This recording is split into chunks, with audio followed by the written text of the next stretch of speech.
Porzingis is one-on-one. He spins. He dunks. Wow. Three-pointer by Porzingis. Good. Oh, baby. Oh, jump shot by Carmelo is short. And Porzingis above everybody. Dunks it home. Galloway for three. No, not that time. And Porzingis stuffs it home. He scraped the ceiling. Wow. Down low to Porzingis. He puts them up. Shot and hits. This crowd is roaring.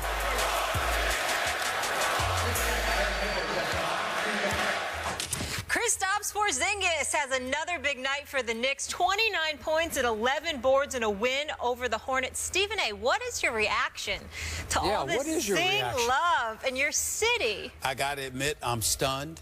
He deserves it. I like the promise. Phil Jackson looks like he did well with this pick. I'm actually going to go to the Knicks game. I'm going to end my book. Are you? Yeah. I'm going to go in a few days. I'm going to go to the Knicks game. I called them yesterday to let them know I was coming. And I will say this to you, though. My position on Phil Jackson is still one ripe for trepidation. You don't get paid $10 to $12 million just to finish last, stink during the regular season, and capture a high draft pick.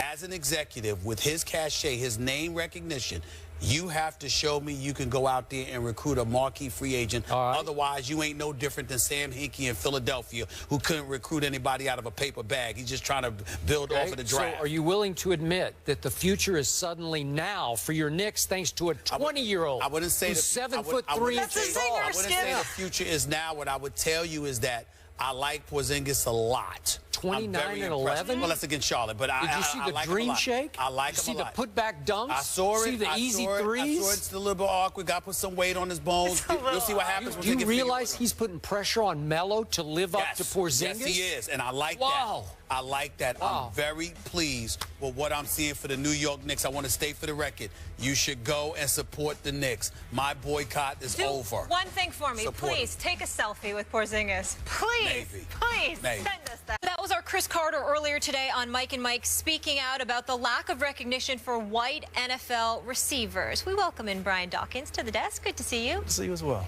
All right, Brian. So do you agree with CeCe's comments here? I hear what he's saying, but on this one I have to disagree. Okay.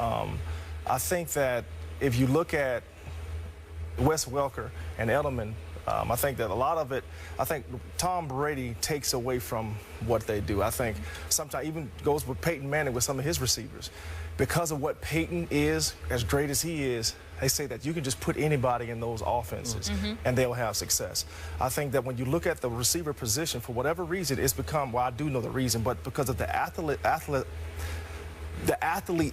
that are at the position, the receivers, the brothers, they are able to do things on a consistent basis on the outside to exploit some of the coverages that goes up against them with today's rules, the way that things are today. I think that if you look at Jordy Nelson, I think he is one of the exceptions because he has that athleticism. He can actually get off the line of scrimmage. He can stretch the field. He has the speed. He has the ability to do some of those things. I don't think it, but I really don't think it's discrimination. It reminds me of the cornerback position. And I was really trying to think, when was the last time I could remember having a white cornerback? You got to go way back. Think about it. Like, when was the last time? And I don't think it's because of, you know, cornerbacks or white guys, you know, we're prejudiced against those guys. I think you're just saying the facts. You're just saying the athletes, right? more of the athletes are apt to be African Americans in that at that position. But I don't think that the guys are not getting the credit. I think they're getting the credit. I just don't think it's going to be the credit that the Julio Jones gets, the Megatron gets, because, listen, when you're talking about those guys, you're talking about potential Hall of Fame type of guys. So I think that they get that type of, you know, credit. But to Chris's point, Wes Welker and those guys will not, I don't think they ever will get that type of pub. It's not because of white. I think it's because of talent. Well, that's basically what I said, and I think that when you look at it from the point of what Chris Carter was saying, I get where he's coming from, but there's a couple of sides to this. Number one is what you're pointing out, the fact that predominantly at those positions, you see black players as opposed to white players. And then the other point that I brought up to Skip and Molly earlier was the fact that in the case of a Julian Edelman example, who Skip considers a stud, we've raved so much about Tom Brady that pretty much everybody is glossed over because of the greatness of Tom Brady, because you're perceived as being a byproduct of the greatness that he puts on display on a year-to-year basis. Whereas, for example, even though Aaron Rodgers is so great, there isn't a sustained system spanning years and years and years in Green Bay for you to look at Aaron Rodgers and say it's everybody else with Aaron Rodgers. You see what I'm saying? Whereas with Tom Brady, he's been in New England, you know, for the last 13, 14 years doing this with the same coach. You understand? And pretty much the same system. So you look at it from that perspective, and obviously that factors into the equation as well. And then we can take it to another level. Like, for example, we see Matthew Stafford. But he's throwing the Megatron. Yes, he is. When Megatron doesn't seem to be Megatron, where does Detroit's offense go? How does it look? And so because of that, and you see that if you're getting shine, I think that the one thing that we have to recognize, black or white, if you're getting shine at a particular offensive position, you sort of take away from some of the other guys who are valid stars. In Minnesota, I'm quite sure they may have some dudes, whether it be in Rudolph, Bridgewater, or whomever, that, you know, have contributed, obviously, to them being 7-2. But all we think about is AP.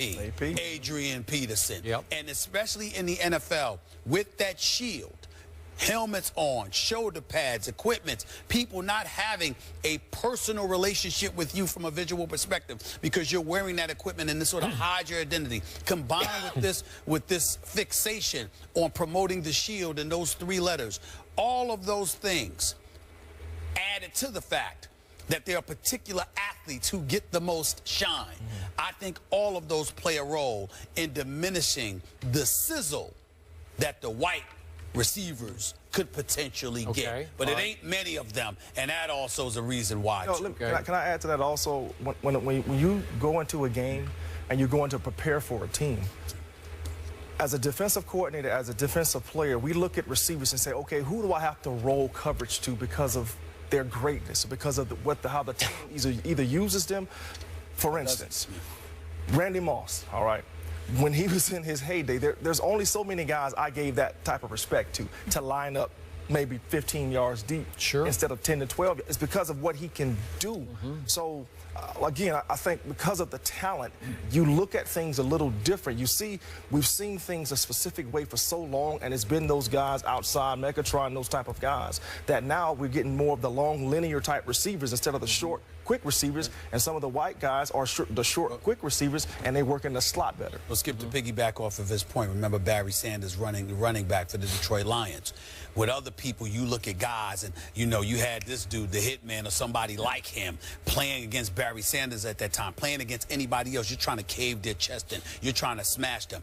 With Barry Sanders, you literally found yourself trying to stand in your lane and saying, okay, let me just make sure I control this gap, because he was so elusive. He would embarrass you with the jukes that he would put on you. So his talent made you scared to come at him full throttle because he could embarrass you. That kind of ability. So I'm hearing this conclusion, that it's not discrimination as you see it.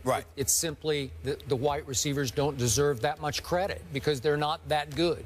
Is that fair? I'm not saying deserve the credit. I'm saying get the type of shine, as he put it, that some of the black players have. But you're saying because they but they're just not as good, right? Is that a conclusion? Well, they're not playing the position. There are 2 freaks to me who are white wide receivers. Jordy Nelson. And I put Jordy Nelson in because remember, he's 6'3", 217 and runs 4.5. Okay, that's big time. I'm not saying he's Megatron.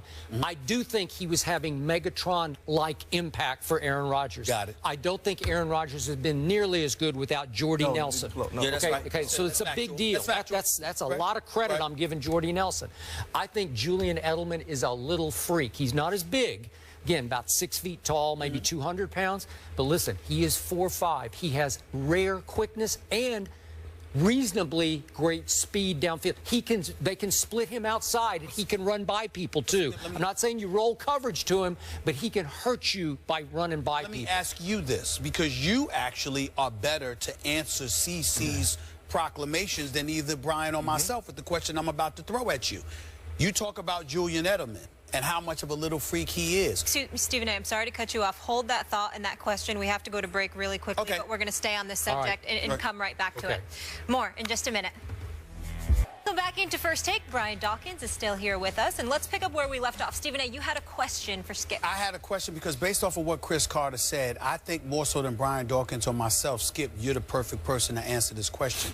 When you talk about Julian Edelman being that stud, but not being recognized, because that's what Chris Carter was alluding to, how responsible does somebody like even yourself feel, considering the fact that you rave so much about Tom Brady, knowing that potentially it could be rationale for how Julian Edelman gets reduced, simply because the greatness of Tom Brady is elevated above all things? But I've told you for years. You have. I thought Welker was more a product of Brady than this kid. Right. Because this guy, as he's emerged, Edelman, he's his own man to me, because he will get in anybody's face down the field. He will make noise. He is that guy. He is a fire starter. He is helping Brady. He's helping make Brady as much as vice versa. You've always made that point, but stay with me on this, Brian, because what I'm asking you is, because of how much you rave about Brady, how much of an issue do you think the media, including yourself, plays in the fact that Edelman, there may be validity to Chris Carter's comments because of how much Brady is so elevated? Because when I hear you talk about Edelman, I'm not going to lie to you. Even to me, it's an afterthought, because I remember you saying that everybody's a product of Brady's greatness. Could we conclude that if Edelman were black, that he would also be being discounted as a product? Absolutely. That's what I'm saying. I'm with you on that. That's what I'm saying. Okay, that well could be the case. The only person that will not ever be is Randy Moss. That's a good point. Because of who he is. And again, when we start talking about these individuals, these being Randy Moss type guys, that's once in a lifetime type of dudes. These are not the dudes that come along all the time. Right. And believe me, when you have GMs and they sit and watch film and they're trying to get personnel, you best believe they're not saying, okay, because this guy's a white guy, I'm not going to bring him on the team. Nobody's accusing them of that. They're not doing that. Yeah, right. On the other side of it, when guys step on the football field, the respect factor, and I'm speaking from a player's perspective, a respect factor for a player in a system goes a long way. It does. But then you just have those special guys that step outside of the system and begin to do things that the system did not teach it, teach them to do. Yep. This is what I'm talking about when you start talking about some of the brothers that have done it for a consistent basis outside. Right. And I think Jordy Nelson is second echelon of what you're talking about. Yes. He's not in the top. He's not in that Randy Moss, Megatron, Julio, whoever you want to throw up in, Des Bryant. He's not there, but he's second echelon as an impact wide receiver. And the only other starting wide receiver I know, and I brought him up, is Eric Decker. They're about the same size and same speed, but Eric Decker obviously is not Jordy Nelson. And then if we just look at the numbers, there are about 4 other slot receivers who are white, right? You got Edelman, Amendola now, obviously replacing Edelman. You got Cole Beasley in Dallas, and you got what's left of Wes Welker now playing for the Rams. And after that, I don't know anymore. So the facts are the facts. It's just, there just aren't very many. Yeah. They're not. But again, I guess back to Chris's point, are they getting the credit for being? And I think that they are. I think that the guys that do it well get credit. I think they do, but I think that the ones who don't, that may deserve it, is because of the greatness of a teammate that has such a profound impact that you can't help but gloss over it, because Patriots are about next man up.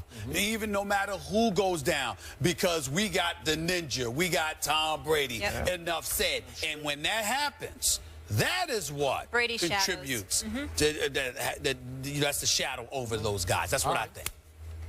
We'll leave it there. Brian, thank you so much for being with us. Appreciate it. We have a white NBA player who's certainly getting the love in New York. New York Daily News with the headline, Zing Sanity. Stephen A. loves it. Porzingis taking Molly will not be on the show in the future. So what does Stephen A. She brought this up just to annoy me. Insanity in NYC. Miss Connecticut. You do have that power. Trying to talk junk.